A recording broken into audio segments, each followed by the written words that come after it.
Project Thor and team members began by interviewing groups inside the company that contributed to the business planning of the ERP suite. They also conducted on-site interviews with 15 of top 50 SAP customers, but the results were not as rich as they had hoped. The team were looking at a very large solution on a scale of ERP. Individuals didn't really see that part of it. The team did, however, begin to develop a sense that companies wanted to tap social networks in order to connect people more informally and distribute information more broadly, but they didn't have the tools to do it.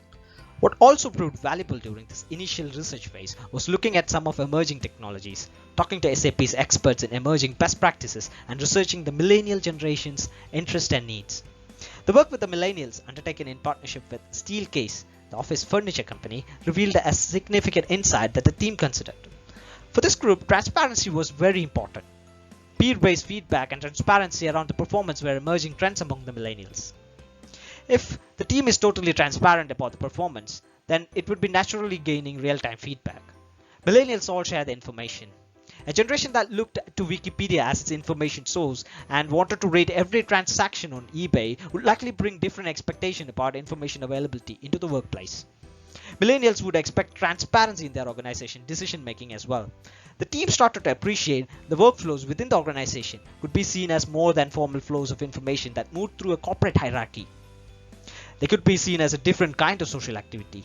The team realized that it could begin to leverage tools like social graph, which charted personal relationships. The 1990s were characterized by the adoption of design thinking to solving business problems. In 1991, Fatsaid's colleagues Kelly, Mockridge, and Nuttall founded IDEO, a consulting company based on design thinking. IDEO was, and probably still is, the most prominent product and industrial design company embracing and advancing design thinking. The new millennial was shaped by the development and introduction of formal process to apply design thinking to problem solving.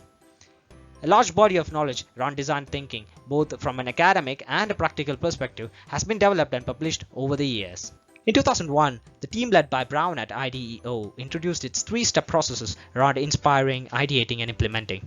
In 2005, researchers at newly founded D-School at Stanford University developed a five-step design thinking process that has been at the heart of many subsequent researches on design thinking processes. The five steps are empathize, define, ideate, prototype, and test. Empathize being the first step is about understanding the problem at hand. Observation, interviews, and measurements are some of the key tools used to gaining an objective, non-judgmental view of the challenge at hand. Key are empathy and customer centricity. The second step is define. During the second step of design thinking process, the gain data is used to clearly define the problem at hand and describe the core challenge to solve in an objective way. The problem is defined in terms of customer and their needs rather than the firm's internal goals. Sometimes the define step is compared to a root cause analysis, taking a customer-centric perspective and using as the input data from the empathize step. The third step is ideate. New possible solutions are created by starting with a large number of ideas and narrowing them down through eliminating those ideas that are unacceptable in terms of cost, value, time, resources, etc.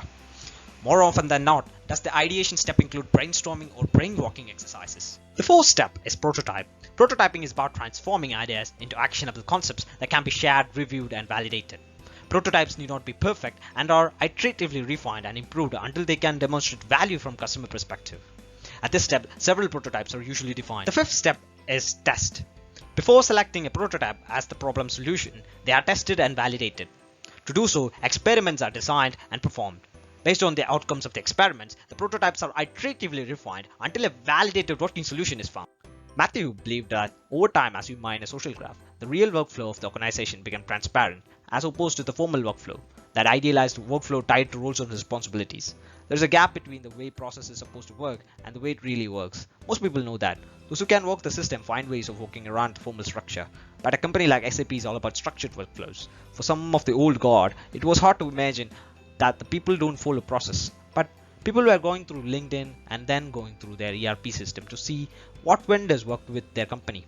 So the onus was on the individual to figure it out all. But what if the ERP system actually helped you by giving the transparency that you really require? The term social graph was popularized by Facebook to explain the ways in which social networking sites allows users to take advantage of relationship between individuals.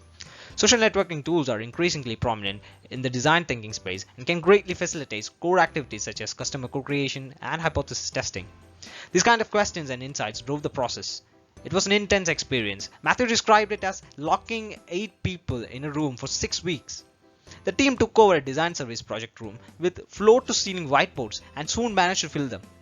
To make the whiteboards drawing more consistent, they came up with cupboard templates.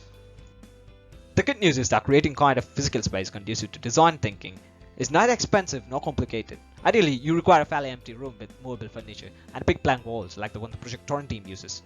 The bad news is that most corporate conference rooms and offices are filled with big immovable furniture, such as a table in the center and the walls that are hidden behind the artworks and credentials. Designing is about generating novel ideas and combining existing knowledge in a novel way to describe how the firm will conduct its business and compete in the future. Designing is about creating options for the future around the firm's strategic focus. Designing is about transforming those options into detailed business model prototypes that can be validated. The designing step is where the crucial creativity happens during the strategy design process. It is the most challenging step. Many ideas initially look encouraging, but most are a challenge to transform it into prototypes. Just because an idea or a prototype of an idea looks promising to the designers doesn't mean it will be accepted by the customers or prospectus. Successful ideation is more about quality of ideas than it's about the quantity, especially when aiming at disrupting. Only mediocre strategists focus primarily on quantity. Ensuring qualitative superior ideas requires creative people with diverse background and interests that are open-minded and embrace challenge of questioning and status quo, and strong collaboration between creative people with a common goal of designing the next great strategy. The goal of the designing step of the strategy design process is to develop multiple testable prototypes of the firm's target detailed business model. Designing focuses on what is new or what is different related to the firm's current detailed business model. Designing is exploratory and relies on divergent thinking. It is based on two activities, ideating and prototyping. Business model equals ideas plus prototypes. In strategy design, ideation and prototyping are so intertwined that it makes little sense to consider them as separate process steps. As in the case, in design thinking is applied to generic problem solving or product development. Prototyping in strategy is a mental activity, while in other areas of design thinking application, prototyping relates to physical building of prototypes or mock-ups. Ideation is mostly about combining existing ideas to create something new or innovative. Designing starts by looking for novel ideas or new combination of existing knowledge that business can transform into prototypes, which deliver value to the customers and the firm. The equation is as follows: innovation equal to new idea or new combination of existing knowledge plus value resulting from the willingness to pay. The British Design Council introduced in 2005 its double diamond method. It is based on two iterations of divergent and convergent thinking steps. First, during the divergent discovery step, insights related to the problem at hand are collected. This step is similar to the empathize step of the D-School process. Next, applying convergent thinking. The problem to be solved is defined, as does the step with the same name in the D-School approach. During the third step, the develop step, divergent thinking is used to develop possible solutions to the identified problems. It includes ideation, prototyping, as well as experimenting. Finally, convergent thinking is used to select the retained solution in the fourth step, called deliver. The double diamond process can be considered a simplification of the Stanford D-School process. In addition, it can be perceived as adding a second dimension to the design thinking process, notably the amount of insights gained over time through divergent and convergent thinking. Experience has shown that out of the numerous design thinking processes developed so far, a variation of the double diamond method is the one that works best to support strategy development. Indeed, it relates to the two phases of strategy development, understanding the past by looking backward and designing the future by looking forward. In each phase, divergent thinking is followed by convergent thinking. There is no need to include a dedicated problem specification step in the process, as the strategy design challenge is well defined at the outset. In strategic work, the distinction between ideation and prototyping is also less relevant and often slippery, thus separating ideation from prototyping is not necessary. In addition, strategic implementation is best handled outside the strategic development process, as it requires a unique skill set. DTS, or Design Thinking Strategy, extends beyond the traditional customer-centric way of thinking. DTS is strategy-focused design, whereby the typical design thinking is customer-centered and can be seen as a special case of DTS, in which the strategy focus is said to be the customer. For example, a firm may want to become more effective by sharing production processes among multiple independent offerings. Such a strategy focus can be developed using DTS without primarily being customer-centric. Although the customer still retains key role in DTS, the focus is on exploiting a firm's invention capabilities, leveraging its core competencies, or generating value through financial engineering, just to name a few possibilities. The four steps of DTS process are observing, learning, designing, and validating. Observing is a divergent thinking step that focuses on the past. During the first step of the DTS process, that is the observing step, relevant insights are gathered. The goal is not to get an exact replication of the real world, but a first proxy that allows moving forward in a strategy design process. During the learning step, that is the second step, it is a convergent thinking step that focuses on the past. During this step, the insights gained from the observing are processed, clustered, synthesized, and transformed into knowledge. What is important is separated from what is not important. If, during the learning step, apparent information is considered missing, the process loops back to observing step to gather the missing information. The third step is the designing step. It is a part of divergent thinking and focuses on the future. During the designing step of the DTS process, ideas are generated based on the learned knowledge and transformed into prototypes.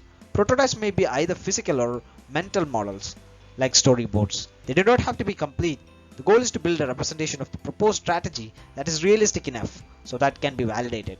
During the fourth step of the DTS process, the validating step, the chosen strategy is tested by designing and performing experiments. This helps remove gridlock discussion, often encountered in conference room. The goal of any experiment is attempting to identify potential weakness in the design made, rather than to prove its validity. If any of the experiment fails, the process reverts back to the designing step, where alternate ideas are prototyped and subsequently validated. This usually requires reviewing and potentially adjusting the learning step outcome of the process. The process is iterated until there are no more open questions that could invalidate the selected strategy or its characteristics. DTS proceeds in an agile, just-in-time way, avoiding analysis that do not contribute to the design strategy. Many thousands of post-it notes later, the team considered how to package what it was learning in a compelling way. They wanted to create a prototype that could be used to engage SAP colleagues in a conversation that brought all the elements of the discussion together in one place, to narrate a compelling story about both business cases and the customer value proposition. First, they needed to select a medium to work in. An important criterion for the prototype was the ability for everyone to work with. It was just designers and business people getting together and building this thing. As a result, the team selected the lowly PowerPoint program that all the team members knew, rather than the more sophisticated designer-oriented software packages like Illustrator or InDesign, which business people on the team would have struggled with. Each slide of the deck represented a frame within this animation that showed the story. As the team built out new stories and added pieces to it, they would just add new slides to the deck. PowerPoint also allowed people to check out slides. The slide deck was whiteboarded upon the walls, and the team really did a deep dive in putting it together. What they ultimately produced was not your usual slideshow. The final deliverable merged what would have been multiple presentations, and that includes a traditional business presentation with SWT diagrams, 2x2 matrices, and spreadsheets embedded in it. Another was on trends and emerging best practices from internal world, a story that followed an SAP team through a series of challenges, and a design prototype presentation with screenshots. Matthew recalls that the 15-minute presentation felt like a demo, something that the team were clicking through to demonstrate what they wanted to feel like to make this transformational change happen for SAP. It was a prototype of a way of cascading their objectives into and throughout an organization. It represented what Enterprise 2.0 could mean to a company like SAP. There was a continual movement back and forth between macro and micro views of unfolding story. One slide contained multiple stages of a story from one user's point of view. You could then zoom out to see 20 users' point of view connected to a social graph, which would be then overlaid on a workflow from the ERP system. Transforming ideas into workable business model prototypes proceeds in 3 iterative steps separated by testing and validation activities. Initially, the idea is transformed into a description of one or more elements of the detailed business model that relate to the strategic focus and value proposition. And then the remainder of the detailed business model elements are designed and causalities between the elements are defined.